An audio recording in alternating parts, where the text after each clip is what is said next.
ഇവിടെ ചതുരംഗപ്പാറയിൽ പേര് വരാൻ കാരണം എന്തുവാ? അതെനിക്കറിയില്ല. ഉള്ളത് ചതുരംഗപ്പാറയുടെ ടോപ്പിലാണ്.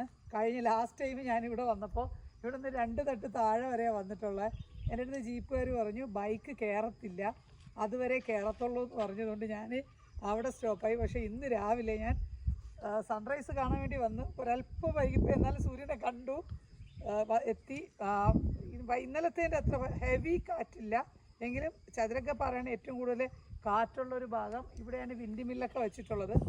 അപ്പോൾ രാവിലെ സൺറൈസ് കാണാൻ താല്പര്യമുള്ളവരും അതുപോലെ തന്നെ സൺസെറ്റ് വൈകുന്നേരം കാണാൻ താല്പര്യമുള്ളവർക്കും പറ്റിയൊരു അടിപൊളി സ്ഥലമാണ് ചതുരംഗപ്പാറ.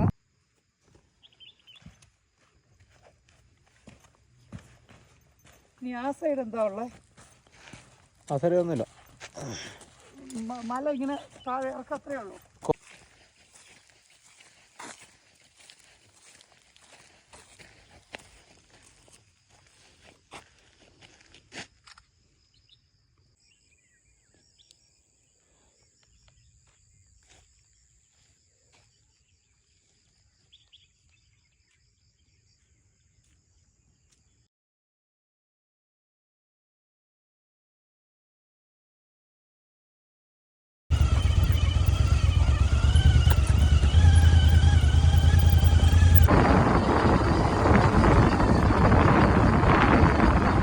അപ്പോൾ ഈ ഒരു സ്ഥലം നിങ്ങൾ മിസ് ചെയ്യരുത്.